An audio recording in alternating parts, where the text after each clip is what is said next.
Recording in progress. All right, thank you.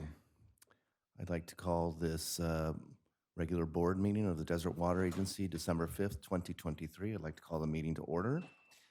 Just some housekeeping. Those of you that are attending virtually, we'd ask you to mute your speakers or microphone unless you are ready to speak during public comment.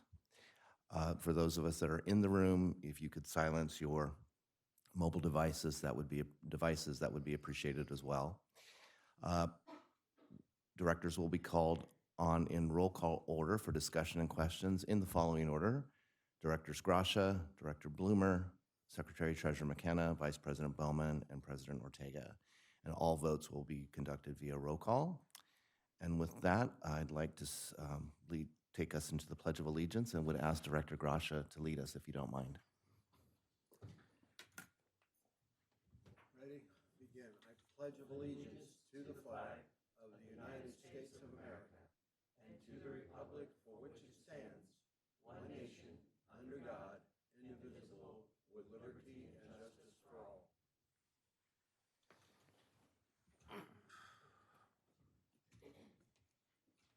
Thank you. Next item, number 3 on our agenda, is public comment on items not on the agenda. So those would be items that are relevant to the business of the Desert Water Agency and this board, but are not necessarily on today's agenda. We'd ask people in the public who wish to speak to keep your comments to 3 minutes or less. And Assistant Secretary Baca, have we received any public comments? None at this time, but if I could please take roll call. Oh, of course. Thank you.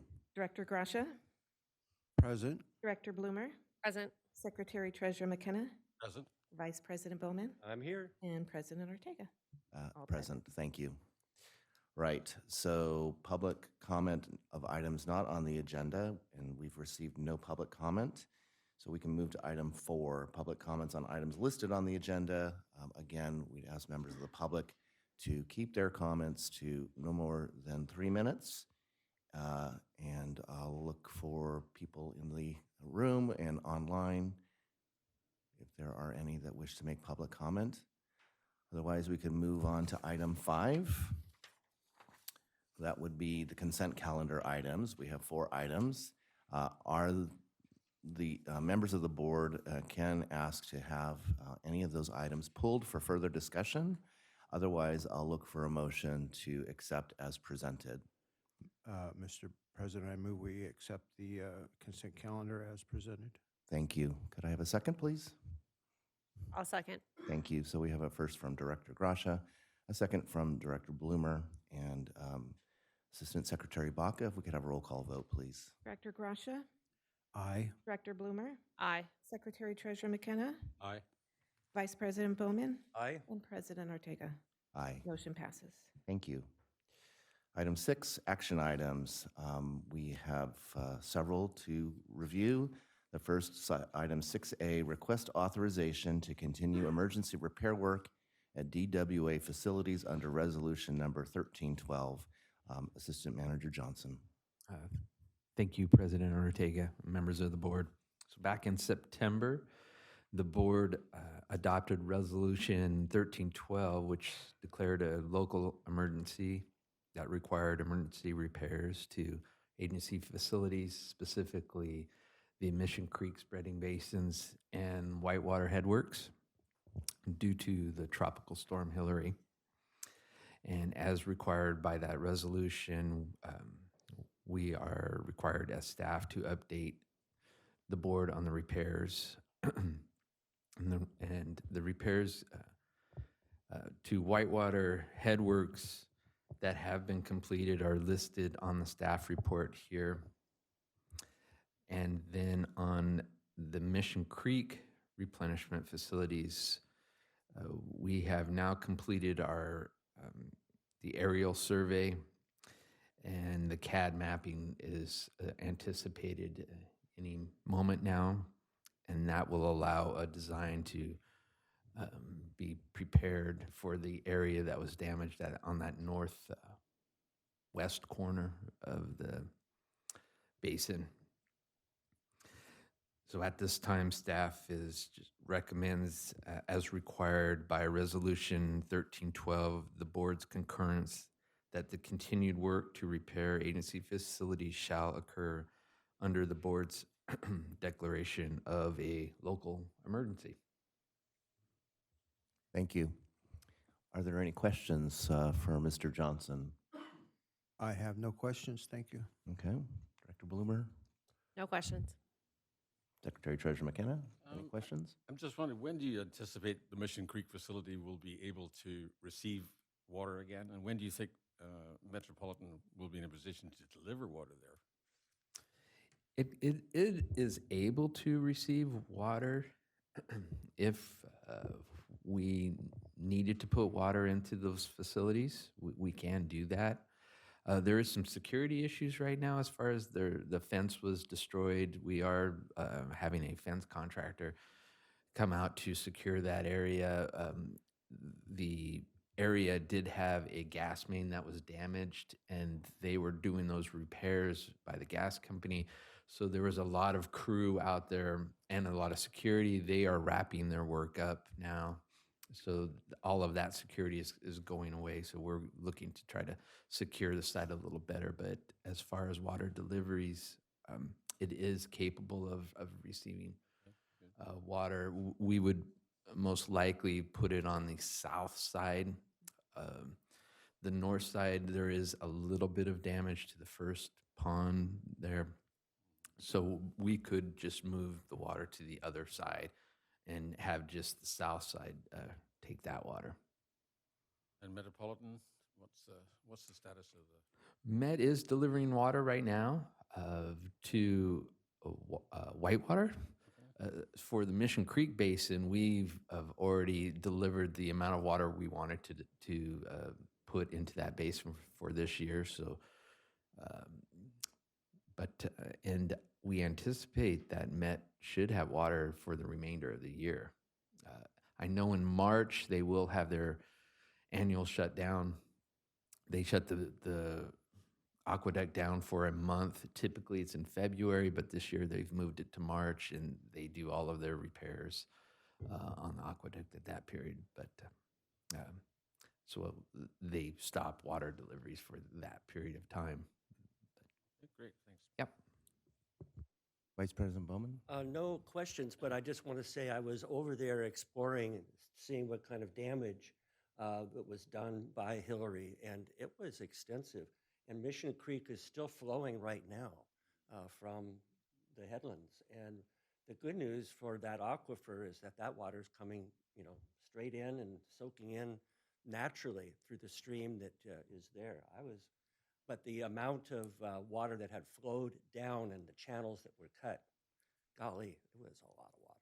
So anyway, I just thought I'd show my little hiking experience. Okay, thank you. And I do have a comment or maybe a question as well as it relates to the shutdown in March. At our gathering last week in Indian Wells with with Metropolitan and Coachella Valley Water District, I learned that there are opportunities to take tours of that aqueduct while it's being shut down, and I'm wondering if there's a way that we could find out how that's possible for this board. Yeah, I think we can look into that. I've never been on that tour. I've been on the tour where you go to the Gene Camp and then follow the aqueduct down, and but as far as the actual tour of that aqueduct, I've never been involved with that. But we can definitely look into that and see what's possible for the board. Thank you. So with that, unless there are any other questions, I'll look for a resolution to accept item C6A as presented by staff. So move. Thank you. And a second? I'll second that. Thank you. So I have a first from Director Gracia and a second from Secretary Treasurer McKenna. May we have a roll call vote, please? Director Gracia, Aye. Director Bloomer, Aye. Secretary Treasurer McKenna, Aye. Vice President Bowman, Aye. and President Ortega. Aye. Motion passes. Thank you. Item 6B, request approval of notice of exemption to regional grass replacement projects. Mr. Johnson. Yes. Thank you, President Ortega. So in November of 2022, DWR, excuse me, they awarded the Coachella Valley region approximately $4 million under Prop 1, Round 2. And there are 6 priority projects for the region. Desert Water Agency, we are managing the Regional Grass Replacement Program, the Mission Springs Water District Demonstration Garden, and the Regional Conservation Study Project. And as part of the Regional Grass Replacement Program component, we must satisfy CEQA, and we intend to file a CEQA notice of exemption for that portion of the work. That program does not have the potential to result in any significant environmental effects. And with that, we are authorizing, with the authorization being granted today, we'll file that notice of exemption in Riverside, Imperial, San Bernardino, and San Diego counties, which will begin the 35-day statute of limitations on legal challenges to the agency's approval of the project under CEQA. And at this time, staff recommends authorization to file the CEQA notice of exemption for the Regional Grass Replacement Program, Mission Springs Water District Demonstration Garden, and Regional Conservation Study Project. Thank you. Thank you. Are there any questions for Mr. Johnson? No questions? No? No? Okay. Then I'll look for a motion to accept staff's recommendation. So moved.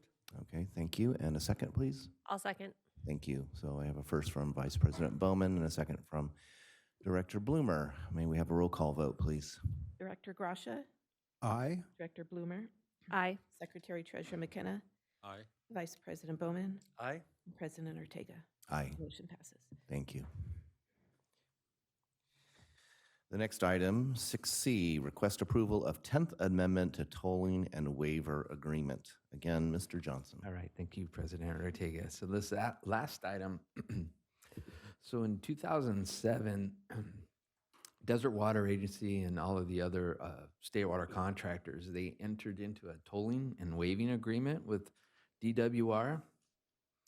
And the purpose of that agreement and the 9 amendments that followed was to toll or to pause the short period that's allowed for contractors to file a claim against DWR if there's a dispute with their invoices.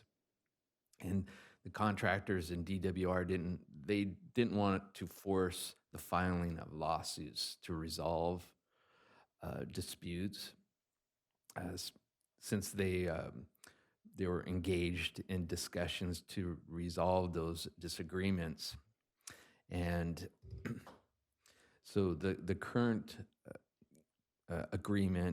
tolling agreement, it ends on December 31st, 2023, which is the end of this month. And this 10th Amendment would extend that agreement through June 1st, 2026.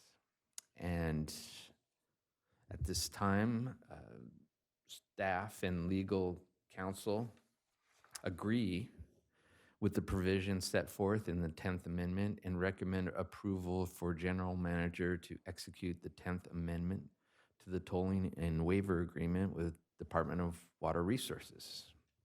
Thank you. Thank you. Are there any questions for Mr. Johnson? I have no questions. No? I do have a question, I think. I guess it's a question. So we're being asked to extend this for essentially another almost 2.5 years. Is that correct? That's Is that what correct, the- until June of 2026. Mhm. And is there a particular reason why that time frame over 5 years or 10 years or whatever? Or is that just sort of the standard time frame for something like this? I'll let Mr. Riddell answer that. I think 5 years or 10 years would be better. I think it's going to continue to happen. These disagreements roll in and then get resolved and go away, but it's like a revolving door. So I can't explain why it wouldn't be longer. It seems to me it would be better if it were, but there must be some folks who are nervous about extending it for that length of time. I think they're trying to keep the heat on, to get them resolved. Mm-hmm.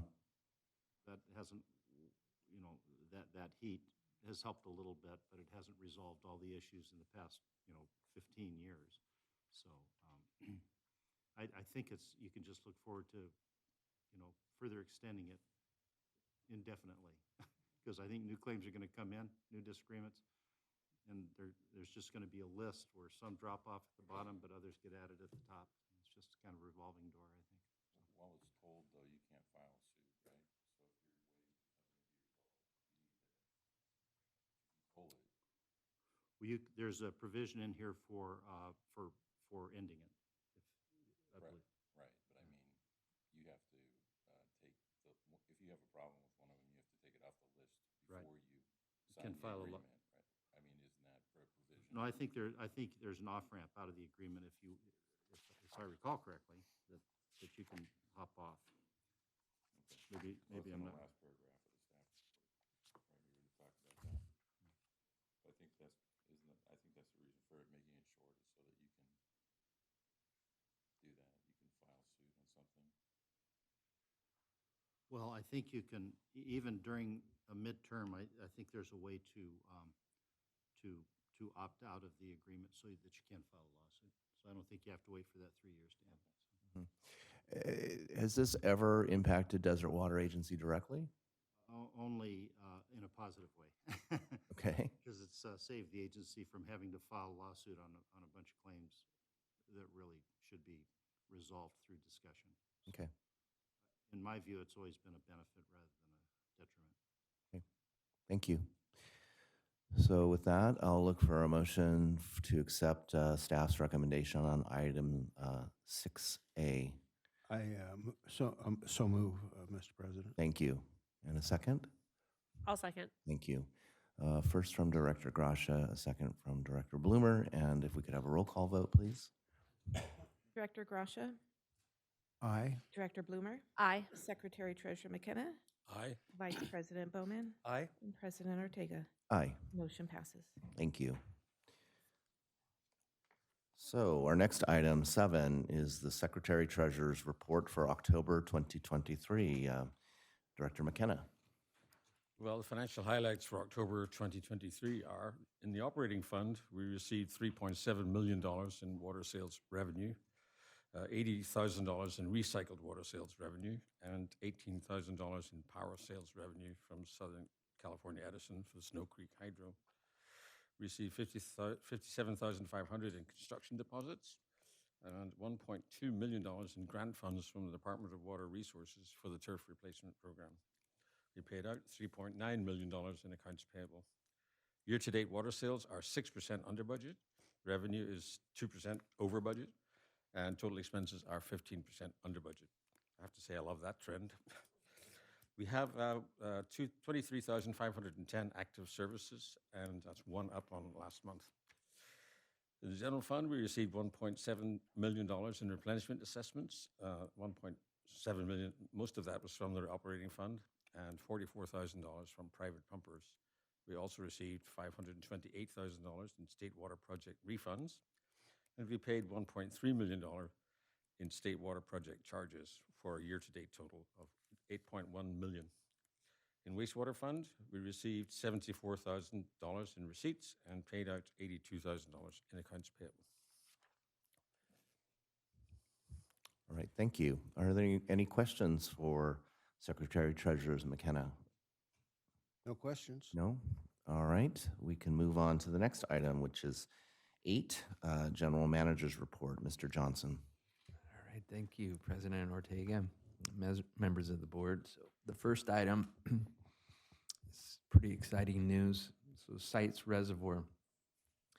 On November 17th, the Sites Project Authority, which is the lead agency under CEQA certified the final environmental impact report and has approved the site's reservoir project.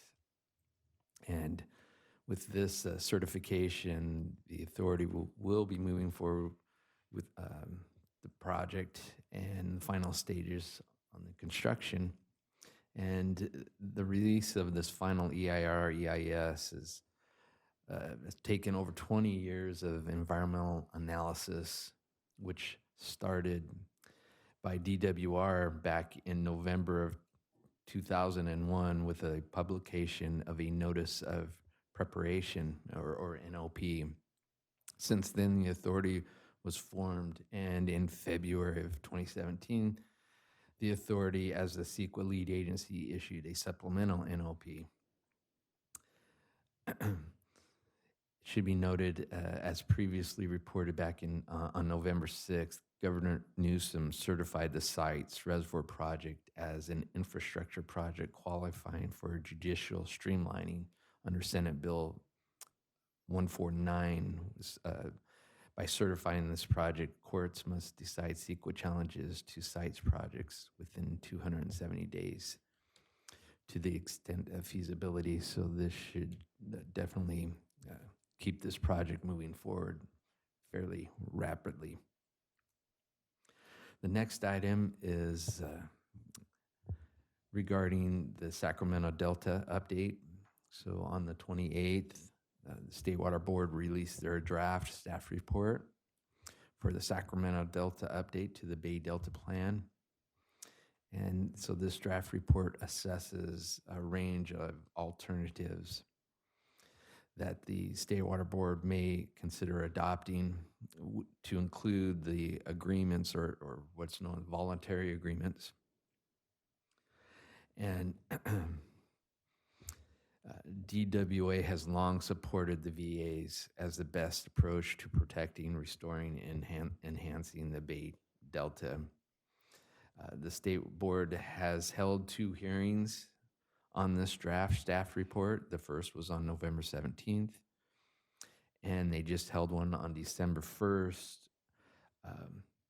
which I did provide comments to that via Zoom to support those agreements. They will have one final hearing on December 11th. And the next item is, there's a great looking group here. So again, we met, DWA, CVWD, and MWD gathered at the Aqua Conference. It was a great event. A lot of positive comments were made. And to celebrate our success of our joint agreement. And again, everyone all had the same message that they're just extremely excited and that we can continue to have this agreement and look forward to continuing success with the agreement.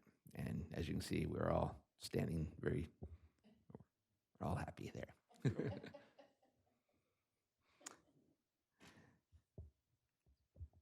And the next item is our State Water Project initial 2024 allocation. And so on December 1st, DWR announced that the initial 2024 allocation will be 10%. And this is as a result of the water year in 2024 is off to a slow start. And precipitation amounts are about half of the average for October and November. And hopefully we'll start getting some rain up there and they can make some adjustments on that. So, and it's just a reminder that we must continue to prepare for swings for wet and dry conditions.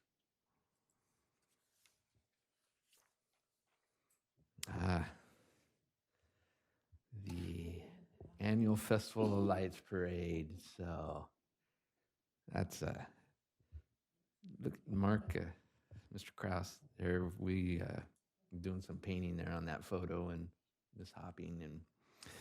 But this is an event we participated for several years, and at some point we kind of stopped participating, but we are getting back into this. It's a great local event, as you can see. They anticipated nearly 100,000 people were at this event. But it's this year we built a 20-foot float, a theme of winter in the desert. As you can see, staff during their lunch periods, lunchtime, they would go out and participate in painting and construction, constructed some panels and so forth. I did not actually see the parade, but I heard that it was a very impressive float, and we had people participating. They got to ride on the float, some family members and so forth, and everyone really enjoyed themselves. So, and we look to continue this over the next years. System leak data report. So the highlight here is Vistachino. We've had 4 leaks on Vistachino. We are in design phase for Vistachino. This is a stretch up by Indian and Palm Canyon there. It's a pretty old main. It's an important main, though. There are some issues. It is in Caltrans right away, so we have to deal with Caltrans on that aspect. We are, as I said, in design with that. And you can see some of the, a lot of the streets here have been designed already. Avenida Caballeros is, again, that was out to bid, and we're hoping to start that here next month. And the other, the blue highlighted streets are on a pipeline replacement project that will have our bid opening on Friday of this week, I believe. Is it Friday or it's Thursday? All right, Thursday of this week. We'll have that bid opening for that job. So hopefully we get some really competitive pricing. I think there's 7 plan holders who potentially will bid on this job. And the final, here's just managers' meetings and activities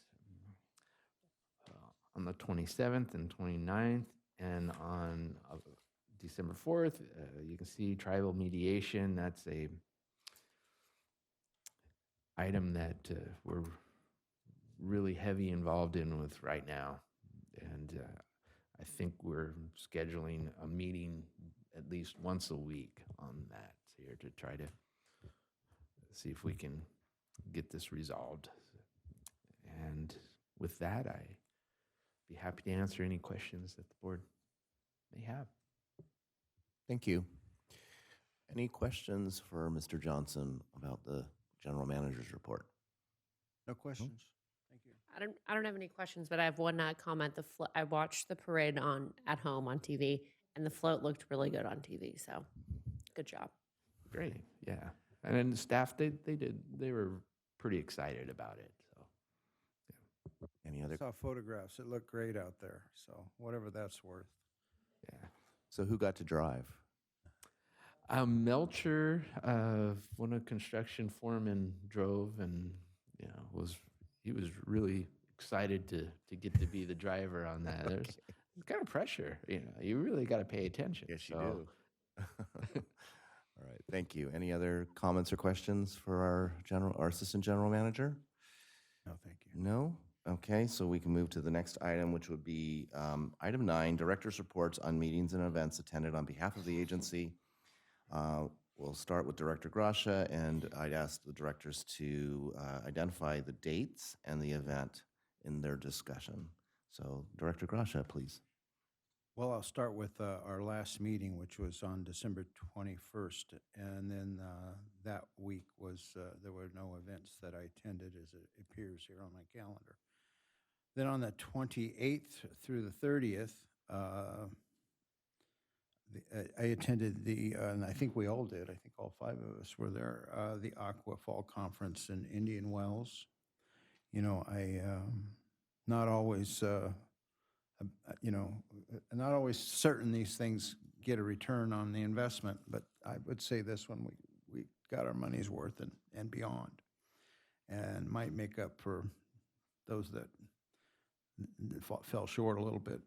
Also on the 28th, I attended the CVWD board meeting, and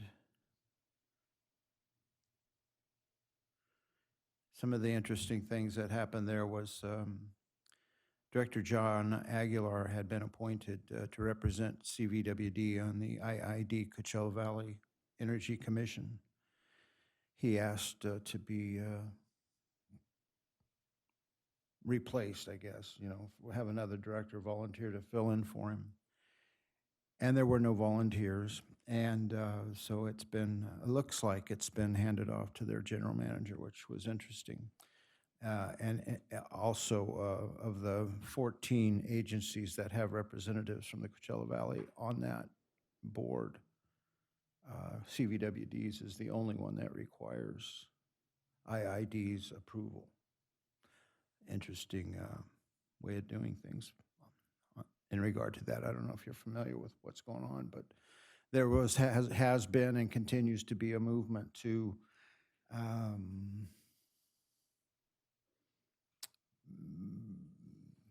I don't know what word I want to use for that. It could sound aggressive, but to take over IID's electric service in the Coachella Valley. And they had a couple of bills in the assembly to do that, and apparently they got serious enough that IID agreed to create this commission and try to keep their interests whole. And it's an important issue. I don't know the exact amount of money difference. I know that it's considerable. If you're on Edison versus IID, it's a full third cheaper for people in their electric bill. But there's a movement from the solar industry that wants to move IID out of the valley because of the advantages that Edison had or did have. I don't know if that's still the case, but I think that was the impetus for the legislation in Sacramento was pushed by the solar industry here in the valley. Anyway, it's just an interesting turn of events. Also, Assistant General Manager Robert Chang gave an update on financing agreements on some of the state water projects, which was important sites, namely. Director Nelson gave a report on the state water project water levels in the San Luis Reservoir, noting that it had dropped from 90% to 40% in the last 2 months due to work requirements at Lake Oroville, causing an unprojected water loss across the system of about 300,000 acre feet. And he suggested that it's likely to be much more than that before it's over. General Manager Barrett gave an update on the sequencing of the plan to take down the Whitewater Bridge, which was also involving MWD and our water delivery, some of the things that we've talked about here earlier today. There was about, I don't want to put words in their mouths because they weren't sure when they gave their reports on how much water had come in, but it's about right now a little less than 300,000 acre feet, including the advanced deliveries that MWD made this year. And they're going to have to cut down on some of those deliveries over the next couple of months during the demolition of that bridge. So it'll be interesting to see how that all works out. And that's about it. Thank you very much. Yes. Director Gracia, did they talk about the Whitewater Rock Company there? Because they Yeah, primarily use that bridge. Yeah, that's the bridge. Mm-hmm. the county is running that show and CVWD because of their, involvement with the river there. It's our delivery channel. They're involved in it as well, but it's coming down. It's, it won't be there anymore. Will they be rebuilding it? No, No. no. So that's stranded. That was built 100 years ago. It was the original approach to Palm Springs from LA. And then when it was abandoned for use, it held up, made its 100-year lifespan to the day, almost. It'll be interesting to see what Whitewater Rock Company does because they mine up in those hills. They haven't, another yeah. They They're do have gonna- another access. They're going to have Okay. to go around. All right, that makes sense. Yeah. Thank you. That was just my question. Yeah. I put a post up on Nextdoor and it got, 8,000 views on that bridge. And it's a curiosity for the community. It was nice to finally hear the end result is going to be, It'd be interesting to see if the county puts in for their federal disaster relief and then tears the bridge down. This is one of the things I'm interested in seeing how that plays out. You never know with these guys. Personally, I think they should have dismantled it and shipped it to Lake Havasu. Well, they're going to dismantle it. They're going to drop the roadbed to the riverbed and jackhammer it into pieces and haul it away. There was some talk originally of picking the pieces up and on a crane and moving them around, but I guess they decided that was unreasonably dangerous compared to just dropping it on the ground. So we'll see how it goes. All right, thank you. Director Bloomer? I too attended the Aqua Conference in Indian Wells, and on Monday, November 27th, I attended the JPIA board meeting. And I guess the big thing of note was the announcement that the 2024 rates for the self-funded PPO program are going up 12%. But they did mention that they are still subsidizing that with money from reserves that built up during the pandemic when a lot of people weren't going to the doctor and things like that. So they said our PPO rates are still about 39% less than CalPERS PPO rates. So it's still a really, really good program, and they're managing it really well. So, and they're adding some additional benefits to the PPO program as well, which they're trying to spend down their reserves that are, I think they said at 89 million, and they're only supposed to be about 39 million. So they're spending down those reserves. They had an update from their legal team on some new legislation that's taking place January 1st. Most of them having to do with HR related items. There's going to be you're going to be allowed leave for fertility loss. And the interesting thing is that you don't have to provide any proof or anything. It's just self-reporting to the HR department on that, and you get 10 days work leave. And I think, let's see about it. The wellness grant program is going up from $100,000 to $200,000 this year. And I think we've applied and gotten that each year. So that should be nice. So I'm assuming our grant amount should double. And they're also developing a new leadership program for people at the executive level or employees that are looking at moving up into the executive level. So that'll be coming out in 2024. And that's about it from JPIA. And then I attended multiple sessions with highlights, I think, being from, there were some great sessions on the Colorado River and also on PFAS and PFOA and those regulations coming out. So good conference. And that's it. Thank you. I do have a question about these, the use of these grant monies in the past. What have we, as an agency, done with those funds? So the wellness grant, we have to use it for something obviously wellness related for staff. So I have a committee, I try to have a committee to help me come up with good ideas, but we've used it for, one year we did healthy snacks in the break room throughout the summer where people could just come in and grab something. About lunch bags so that people could bring their own lunches with containers in them, a gym bag and stretching equipment. So it's just basically anything that comes up that we think would be good for the staff. And as you said, you have a committee that helps you make that determination for Yes, staff. yeah. And I apply for it, I apply for the money in advance, and then we've looked into some other options, like possibly doing, if it doubles, I'll be able to do possibly wellness challenges on an app on their phone.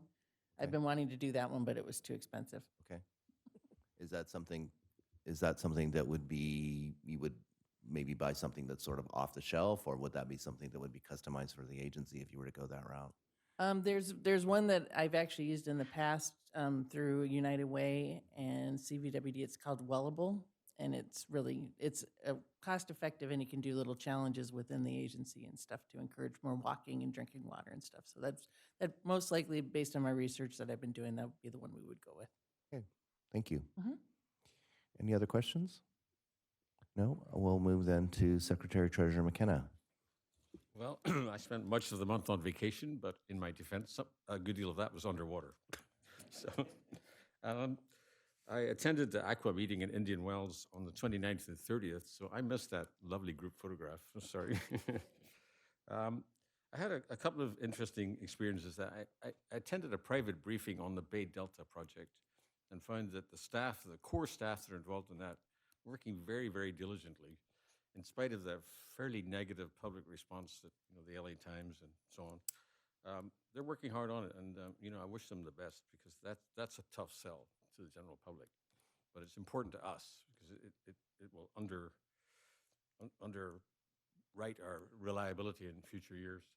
We're very, very vulnerable to a failure in the Delta area. We could, an earthquake up there could leave us with, a couple of years of no state water project water, and that would be pretty disastrous. I also attended one of their meetings on Prop 218, and it continues to irk me that Proposition 218 prohibits us from having some kind of concessionary rate for the lower income customers. And a lot of low income customers in my district that are Mission Springs customers, but it's very difficult under Prop 218, which is buried deep in the California Constitution, to make any kind of concession for people who's struggling to pay. So, I'm continually bothered by that. I don't see a solution to it yet, but it's something I think about quite a bit. So that's as much as I did this month on your behalf. Thanks. Thank you. Vice President Bowman. Yes, I too attended the Aqua conference, and the MWD, CVWD, DWA soiree at the first day was wonderful. No one has mentioned it, but Mark, this was his final one, and the group gave him applause and thanks, and he's had a few wonderful words to say to everybody. I'm impressed with our agency and our GM's involvement with the whole process, and it's kept it going. So it was a real honor to be introduced to the Met people, and I appreciated that gathering, and that picture was awesome. Also, the next night, I attended the BB&K dinner, and again, the players that were there in our water world and in the attorney world was stunning. And it was wonderful to chat with various people and then to hang with the cool kids for dinner. So as far as the Aqua conference itself went, I had been to many over the years, and they've changed their format a little bit. And this particular year, the very first meeting, hour and a half, the kickoff, was probably the worst kickoff I've ever been to. There was no keynote speaker. It was Aqua telling us how good they are. And I'm thinking to myself, that's why we're here. We already know you're good.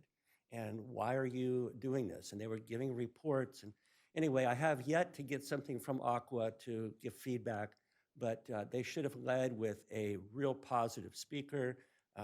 Instead, it was an hour and a half of boredom. And our president will tell you, I sat there and just went, again, we're continuing this. But one of the workshops that really stuck out to me was on communications.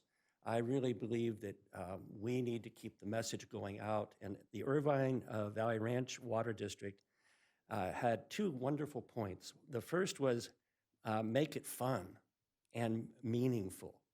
And I haven't looked and assessed our particular agency's presentation to the public, but I think it behooves us to think about this.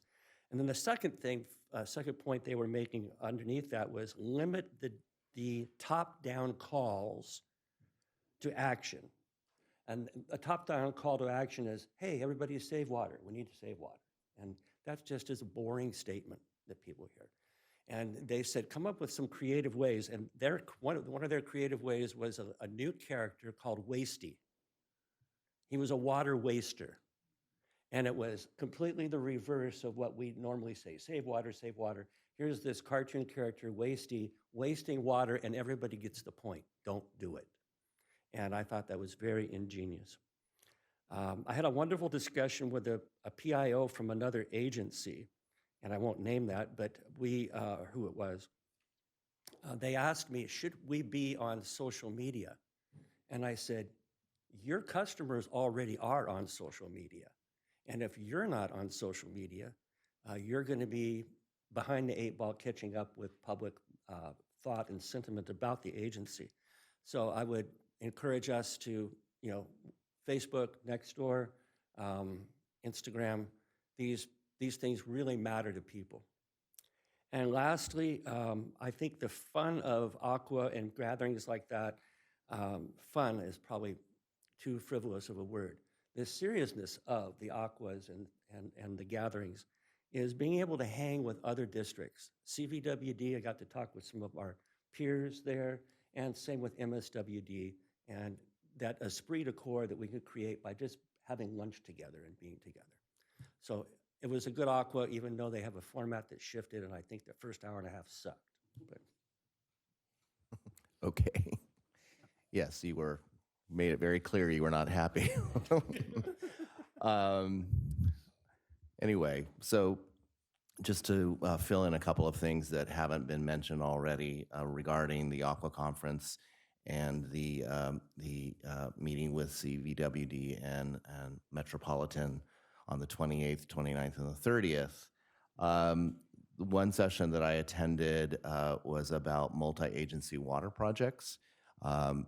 These would be public-to-public agency partnerships. And the discussion really was about the different, essentially for all intents and purposes, two different models where in one case, one single agency might be the managing agency of a project, would be the one who would secure the funding, whether it be through bonds or whatever. And then other partner agencies would be brought in to a project in sort of a management arrangement, a sort of management contract.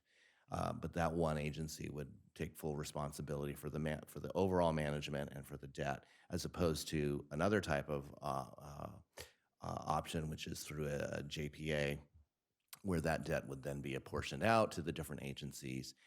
There still might be some sort of a management arrangement with the primary agency who initially started the project.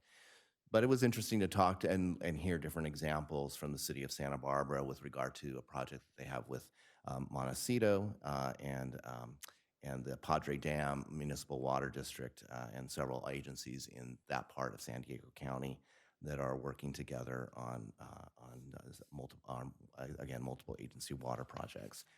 So there may be something there for us in the future. as it relates to some of the other agencies here in the Coachella Valley, if we find something that we can work on together or feel we can work on together. Also attended a couple of different sessions on rates. I believe the Prop 218 protecting local rate-making authority may be the one that you're referring to, Secretary Treasurer McKenna. Yes, I appreciate how frustrating that can be, and I too have no idea how we get around that. But the other one that was interesting was actually put on by Region 10, which is San Diego County and Orange County water agencies located in those two counties. And it was led by an attorney who apparently there have been several agencies in the San Diego area, particularly. I think one is the City of San Diego Public Utilities, and the other is the Santa Margarita Water District, who have received substantial, how do you want to say, judgments about certain ways that they have taken to set rates. And so there were some lessons to be learned there about perhaps the angle to take and not to take. I felt like, based on my experience here with the agency in terms of our most recent round of the 218 hearing, that we did not fall into that category, luckily. I didn't see that we were at risk, but it was interesting to hear the perspective of some other water agencies who have, in fact, had some judgments against them for rate setting. And then finally, there was a session on that last morning on PFAS, and of course, some of the participants were from BB&K, and I recognized one of them, who we had the opportunity of talking to a few weeks ago. Not a whole lot more information than what this board has already been given under closed session, but certainly a real focus on timelines, which are and actually have in some cases already passed for some of these decisions whether to participate in class action lawsuits against some of the major producers of these forever chemicals. And with that, unless there are any other questions, I think we can probably move on to directors' comments and requests. And we'll start with Director Gracia, please. One comment. I chose to watch the CVWD meeting on the opening morning of Aqua, mostly because, not always a great program with their breakfasts. And one of the reasons why I justified that is because they provide audio recordings of all of those. And I've been still recently watching, even listening to the recordings from our Aqua conference from 6 or 7 months ago. And so just so you know, if you miss any of those conferences, they are those little breakout sessions. There's a recording that's sent to you of all of them, and you can listen to them afterwards. And I don't know if they remove those recordings after a certain time, but the last conference that we attended, I'm still listening. I listened a couple days ago to one. So that option is available. And when I think about Prop 218 and doing everything we can to make lives easier for the least fortunate that we serve, and probably one of the most diverse divisions probably on the planet. It's almost impossible to explain that the extremes, poor and rich, that live in Division 1. And I always think that, the best thing I can do is to make sure that they have the safest, cleanest, and best water that they're paying for. And unfortunately, the poorest in my division aren't getting that. There's a diversity in the water that's being delivered for whatever reason, as well as the economic position that exists in that division. So I hope as we go forward, we can explore some of those things. When I was on the MSWD board, I made the motion to construct a new wastewater treatment plant. And I was promised things that are not going to be delivered. And one of those things was that we would take all that industrial area that is at I-10 off septic and transfer it over to the new wastewater plant.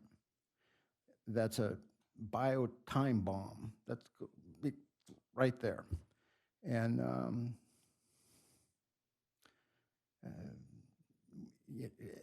when you're told to get your vote that we're going to take all these toilets off of the septic system, and then as soon as you leave the board, we're informed that we're going to add huge buildings that employ thousands of people, and they're going to be literally on septic. It's unacceptable. Someday I'd like to get a better understanding of what it would cost to bring that plant to the level of tertiary treatment, which is the highest level of treatment, and to bring that area of Palm Springs into service with that plant. And that's what I think about. They're going to be paying for the best water in the world, and they're not getting it. So, All right, so perhaps that's something that our joint meetings with I hope so. executive committee from both divisions, or I'm sorry, with both districts can start to explore. Thank you. Director Grasha, I'm sorry, Director Bloomer. No comments or questions. Thank you. Thanks. Secretary Treasurer McKenna. Well, just one comment. I don't often get to Indian Wells, so it was interesting to go down there. And I was really struck by how much non-functional turf there is at Indian Wells. I mean, it's just everywhere. And I have to say to our friends at Coachella Valley and the city of Indian Wells, get with the program. Really, we can't live like this. We can't pretend we live in a subtropical forest. This is a desert, and it should look like a desert. So let's get rid of some of this turf. I installed almost half of the misting systems I installed were in Indian Wells. And All right. when you get back can we behind those proceed? gates, Thank you. Thank you. fascinating. Vice President Bowman.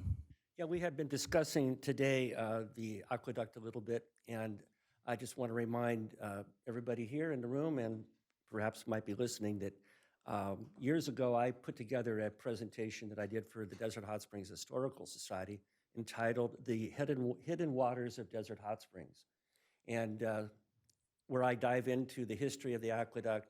I have some pictures of the aqueduct back in the day that I got from Met Publications, and then some current ones. I was fortunate one day to be exploring that area when they had turned off the aqueduct, and it was open, and I got to get a picture looking into it. I'm fascinated by it all, and it's had about 2,500 views. An hour presentation, The Hidden Waters of Desert Hot Springs on YouTube. Search for it. Okay, thank you. With regard to your comments about Indian Wells and lots of turf and functional or non-functional, I'd be curious to know, just not that Coachella Valley Water District needs to answer to us about that, although I do appreciate your concern, but I'd be curious to know how much of that is based on non-potable water, recycled water. It seems that some of those planting areas are, and they're labeled as such, but it does always strike. When we had our aqua meeting there last year in Indian Wells at the same location, it also struck me that it was kind of an odd signal to send to most of the state of California when there was, at that time at least, a drought in place. But that's another battle for another day. And I have no additional comments to make other than we are now at 9 o'clock. So we can proceed to closed session. I'd like to meet in closed session at 10 after 9. Thank you.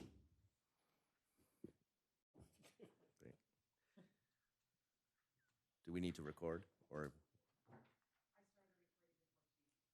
Okay, so now you've got all their backstory conversation and all right, so we're reconvening in open session. I can say that we do not have anything to report from closed session, and with that, I'm adjourning the meeting and look forward to seeing my fellow board directors next week in Las Vegas. Safe travels, and until Tuesday